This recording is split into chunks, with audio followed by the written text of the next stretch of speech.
जी sir. बिस्मिल्लाहिर्रहमानिर्रहीम। लाखों करोड़ों दुरूदो सलाम मोहम्मद मुस्तफ़ा सल्लल्लाहु अलैहि वसल्लम और आले मोहम्मद पर। मैं हूं उमर दराज गोंदल। आज की सबसे बड़ी खबर, हम ये देख रहे थे कि पिछले थोड़े अरसे में इस्लामाबाद हाई कोर्ट से पाकिस्तान तहरीक इंसाफ को शिकायत भी बहुत रही हैं। जाहिर है उन केसेस के अंदर जो वो रिलीफ तवक्को करते हैं वो रिलीफ नहीं मिला, और लग ही रहा था कि जो पेशावर हाई कोर्ट काम कर रही है, तहरीक इंसाफ की सबसे फेवरेट अदालत तो आजकल वही मालूम होती है। इवन सुप्रीम कोर्ट में केस लगा हुआ था तो पाकिस्तान तहरीक इंसाफ ने कहा नहीं जी आप हमारी दरखास्त वापस कर दें, हमारा पेशावर हाई कोर्ट में मामला है। तो आज जो इस्लामाबाद हाई कोर्ट है, अगर ये कहा जाए कि उसने पेशावर हाई कोर्ट को भी पीछे छोड़ दिया है, या ये कहा जाए कि आज इस्लामाबाद हाई कोर्ट सब पे बाजी ले गई है, तो ये कहना गलत नहीं होगा। इमरान खान के लिए आज बहुत बड़ा ब्रेक थ्रू है। एक आप जानते हैं कि इससे पहले हुआ था जिसके अंदर इमरान खान के खिलाफ जो साइफर का केस है उसके अंदर हुक्म इम्तना जारी किया था अदालत ने, और कहा था कि 11 तारीख तक आप इमरान खान के खिलाफ प्रोसीडिंग्स का आगाज नहीं करेंगे। आज चूंकि 11 तारीख है तो आज दोबारा केस लगा हुआ था। जस्टिस गुल हसन औरंगजेब इस केस को देख रहे थे, और वहां पे अटॉर्नी जनरल जो हुकूमत के नुमाइंदे हैं वो भी पेश हुए, और बुनियादी सवाल यह था कि क्या इमरान खान के खिलाफ जो साइफर का ट्रायल है वो इन कैमरा हो सकता है कि नहीं हो सकता। उस दिन भी जज साहब ने कहा था कि आपको ये बात क्यों नहीं समझ आ रही, जब हमने कहा है इन कैमरा तो उसकी कुछ कंडीशंस है, उसके अलावा इन कैमरा नहीं हो सकता, और ये भी इन कैमरा नहीं हो सकता कि इसको बिठा दो उसको बिठा दो। तो हमने समझ लिया कि ये ओपन ट्रायल है। ओपन ट्रायल का मतलब ये होगा जहां पे किसी के लिए कोई रुकावट ना हो। आज उसके बाद असल मामला ये था कि 14 दिसंबर को इन्होंने क्या था कि वहां पे अचानक जो समात है उसको क्लोज्ड कैमरा डिक्लेयर कर दिया था। अब जब आपने उसको क्लोज कैमरा डिक्लेयर किया तो प्रॉब्लम तो आ गई, उसमें सवाल भी वहां पे जो है वो हमारे सामने आ गए। ये सारी बातें अपनी जगह के ऊपर है, लेकिन आज अदालत ने क्या किया कि अदालत ने जो 14 दिसंबर का फैसला था जज अबुल असनाद जुल्करनैन का इन कैमरा ट्रायल के हवाले से, उसके ऊपर कहा कि आपका यह फैसला दुरुस्त नहीं है, और इमरान खान की दरखास्त कबूल करते हुए उस जो जितनी इन कैमरा ट्रायल है उसको कल अदम करार दे दिया है। और साथ ही अटॉर्नी जनरल ने कहा है कि हम वो जो इन कैमरा कार्रवाई हो रही थी उस मामले के ऊपर उसको दोबारा से कर लेंगे असर नौ। इसका मतलब यह है कि इमरान खान का केस दोबारा से 14 दिसंबर के ऊपर चला गया। अब इसके अंदर जो असल बात है, आप कहेंगे कि केस तो दोबारा शुरू हो गया। आज सलमान अकरम राजा साहब ने कहा है कि वो अब इस जज के तब्दील करने की जो दरखास्त है वो करेंगे। उन्होंने पूछा कि क्यों करेंगे, उन्होंने कहा कि जज बार बार गलती कर रहा है और जज की इस गलती की वजह से हमें प्रॉब्लम आ रही है, तो इसलिए हम उनके खिलाफ भी दरखास्त देंगे। और उसके बाद हुक्म इम्तना जारी किया था इस्लामाबाद हाई कोर्ट ने, आज हुक्म इम्तना भी खत्म कर दिया है। अब इसकी समरी ये है, अगर जज साहब का उन्होंने एक बार रीट्रायल का कहा, आपने फर्दे जुर्म फिर आयद की, फिर उन्होंने ओपन ट्रायल किया, आपने फिर इन कैमरा किया, उन्होंने फिर ओपन कर दिया, इसका मतलब यह है कि इसमें वो चीजें टेक्निकली फॉल्ट है, और इसको बुनियाद बना के तहरीक इंसाफ का केस मजबूत होता है और वो अदालत में जा सकते हैं कि आप इसको बिल्कुल खत्म करें। लेकिन अब किस अदालत में जाएंगे? इस्लामाबाद हाई कोर्ट में जाएंगे।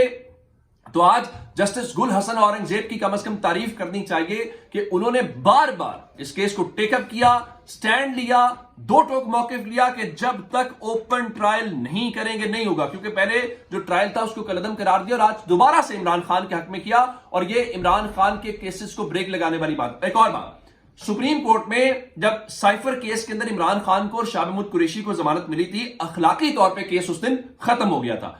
बाकी जो कसर रह गई थी वो आज एक बार फिर जज गुल हसन औरंगजेब ने खत्म कर दी है। इस केस की जान निकल गई है। अब मर्जी है उनकी कि वो इमरान खान के खिलाफ इन केसेस को प्रोसीड करना चाहते हैं, तो जाहिर है उनको कोई रोक नहीं सकता, ये उनकी अपनी मर्जी है। और पाकिस्तान के अंदर आप जानते ही हैं कि चीजें किस तरीके से चलती हैं और पाकिस्तान के अंदर चीजें क्या होती हैं। अच्छा, नंबर 2, जब इस्लामाबाद हाई कोर्ट ने साइफर के ऊपर एक बड़ा ब्रेक थ्रू इमरान खान के लिए हो गया है, तो अब दूसरे नंबर के ऊपर आप जानते हैं कि पाकिस्तान तहरीक इंसाफ का बल्ले के निशान वाला मामला है। बल्ले के निशान वाला मामला चूंकि 24 घंटे से भी ज्यादा वक्त हो गया है अदालत के हुक्म को, और अदालत के हुक्म के ऊपर अमल दरामद नहीं हुआ। अब जब अमल दरामद नहीं हुआ तो इसका मतलब यह है कि अब तौहीन अदालत होगी। तो पाकिस्तान तहरीक इंसाफ ने अब से थोड़ी देर पहले जो इलेक्शन कमीशन पाकिस्तान की जानिब से उनको बल्ले का निशान अभी तक नहीं दिया गया, उसके ऊपर बाकायदा तौर पे पेशावर हाई कोर्ट में तौहीन अदालत की दरखास्त दायर कर दी है, और जो उनके न्याजुल्लाह न्याजी इलेक्शन कमिश्नर हैं वहां पे चले गए हैं।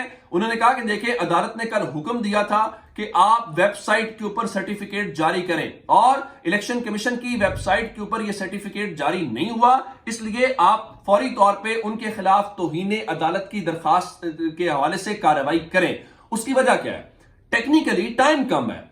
अगर आप ये नहीं करेंगे तो आज 11 तारीख है और अगले 1-2 रोज के अंदर पाकिस्तान तहरीक इंसाफ के उम्मीदवारों को अपने टिकट जमा करवाने हैं। 13 तारीख है, सिर्फ 2 दिन है, और इलेक्शन कमीशन इन पंगों में पड़ के पाकिस्तान तहरीक इंसाफ की आजाद हैसियत में जब उम्मीदवार जाएंगे तो इसका मतलब है कि वो कौमी असम्बली की नशिस्तों से महरूम हो जाएंगे, नंबर 1। नंबर 2, वो आजाद हो जाएंगे। अगर वो जीत भी गए तो उनके ऊपर दबाव डाला जाएगा, उनकी वफादारियां तब्दील की जाएंगी और उनके ऊपर फ्लोर क्रॉसिंग का नहीं लगेगा, यानी वो नाअहल भी नहीं हो पाएंगे। वो जीत के जाएंगे यहां पे वोट लेंगे इमरान खान के नाम के ऊपर, और अगर चाहें तो कौमी असम्बली में बेशक नवाज शरीफ को वोट दे दे जाके, तो उनके ऊपर यह भी नहीं होगा कि आप उस पार्टी के थे, उस पार्टी को आपने वोट क्यों दिया, क्योंकि 63(1)(a) वाला जो 63(a) वाला जो मामला है, उसकी वजह क्या होगी? उसकी वजह यह होगी कि हम तो आजाद हैसियत में जीत गए। तो ये बिगर गेम है। नंबर 2, इस मामले में एक और बड़ा अहम अब से थोड़ी देर पहले पेशरफ्त हुई है। मामला यह है कि जो इलेक्शन कमीशन है वो पाकिस्तान तहरीक इंसाफ के खिलाफ एक फ्रीक बना हुआ है, हालांकि वो एक आईनी बॉडी है। अब सुप्रीम कोर्ट ने पहले भी ये मामला उनके सामने जेर समात आया। अब इलेक्शन कमीशन को चाहिए था कि अगर एक आईनी अदालत मसला हल कर रही है तो आप उसको मान लें। अब काजी साहब तो फिर तहरीक इंसाफ के ऊपर कहेंगे कि आप इलेक्शन को रोक रहे हैं, और इलेक्शन कमीशन से नहीं कहेंगे कि एक चीज हो गई है, तय हो गई है, आप दोबारा उसमें क्यों पड़े हुए। अब से थोड़ी देर पहले इलेक्शन कमीशन पाकिस्तान का एक अहम इजलास हुआ और वहां पे जो बताया गया है जी, वो पेशावर वाला जो हाई कोर्ट का फैसला है उसको election commission of Pakistan challenge करना चाहता है। कहां पे? सुप्रीम कोर्ट में। अब वो चैलेंज करेंगे, अब वो कहेंगे जी हमने ये मामला टेकअप कर लिया है, तो इस दौरान तहरीक इंसाफ को बल्ले का निशान नहीं दिया जाएगा। ये सारे के सारे वो हथकंडे हैं जो टाइम टेकिंग है। आपको टाइम चाहिए और उस टाइम के पीछे हिकमत ये है कि तहरीक इंसाफ के उम्मीदवार जो है वो 13 तारीख तक अपने टिकट जमा ना करवा सकें। लेकिन अब से अगर थोड़ी देर के बाद पेशावर हाई कोर्ट इसको टेकअप कर लेती है तो मेरे ख्याल से सूरत हाल तब्दील हो सकती है। ये सारे के सारे वो हथकंडे हैं जिसमें इलेक्शन कमीशन के किरदार के ऊपर सवाल है, और इलेक्शन कमीशन रेगुलेटरी बॉडी से कहीं ज्यादा लग ये रहा है कि जो मुल्क में फैसला किया गया है कि नवाज शरीफ को इस मुल्क के ऊपर मुसल्लत करना है या बिठाना है, तो लगता ही है कि वो चीजें उसको पूरी यकसुई के साथ की जा रही। दूसरी जानिब कल निगरान वजीर इत्तलात जो वो साहब है मुर्तजा सोलंकी, वो कल भी इलेक्शन कमीशन में गए थे, अब से थोड़ी देर पहले वो दोबारा इलेक्शन कमीशन में गए हैं। उनकी इलेक्शन कमीशन के हुकाम से मुलाकातें हुई हैं। वो कहते हैं जी सिक्योरिटी के मसाइल का हमें इदराक है, लेकिन हम 8 फरवरी को इलेक्शन कराएंगे, आपकी जिम्मेदारी तो यही है। लेकिन आपको खबर दे देता हूं, निगरान हुकूमत का काम इलेक्शन करवाना होता है। आज इस्लामाबाद से अलीम मलिक ने यह खबर ब्रेक की कि निगरान हुकूमत बजट साजी के ऊपर जा रही है। वो अगले टेन्योर का बजट बनाने के ऊपर काम शुरू कर रहे हैं, जिसका मतलब यह है कि उनके लंबे इरादे हैं। फिर यही वो बातें हैं, यही वो उनकी हरकतें हैं जिसकी बुनियाद के ऊपर लोग सवाल उठाते हैं कि इन्होंने इलेक्शन नहीं करवाना, ये कुछ और करने के लिए आए हुए हैं। और वो बार बार यही कह रहे हैं। आज भी मुर्तजा सोलंकी ने कहा कि देखे जी वो तो ये आईनी किरदार इलेक्शन कमीशन का है। अच्छा, एक और लतीफा सुने। हालांकि आज ही मोहसिन अख्तर कियानी साहब ने जो लापता अफराद के मामले के अंदर जो ऑब्जर्वेशन दी हैं, मेरे ख्याल से वो बहुत ही सख्त किस्म की थी, और उन्होंने रियासत के हवाले से भी जो बातें की, क्योंकि आज आप जानते हैं कि शहीद अरशद शरीफ का मामला था और बाकी चीजें थी। तो उन्होंने बड़ी सिंपल ये कहा कि देखिए जनाब, रियासत को ऐसी हरकत करनी ही नहीं चाहिए कि लोग उसके ऊपर कोई इस किस्म का ट्वीट करें या ये सब कुछ हो। तो जाहिर है कि ये रियासत को सोचने वाली बात है। लेकिन आज हमें वजीर इत्तलात बता रहे थे कि मुल्क में सवाल उठाने के ऊपर कोई पाबंदी नहीं है। तो मैं ये कह रहा था कि अब उसमें लफ्ज वो सवाल शायद कह रहे हैं, उठाने के ऊपर कोई पाबंदी नहीं है, बाकी चीजें जो है वो तो उसी तरह से चलती हैं। एक डेवलपमेंट और है, वो है जस्टिस मुज़ाहिर अली अकबर नकवी का इस्तीफा जो चला गया था, फिर उसमें तारीखी गलती थी, उनके सेक्रेटरी ने दोबारा से किया।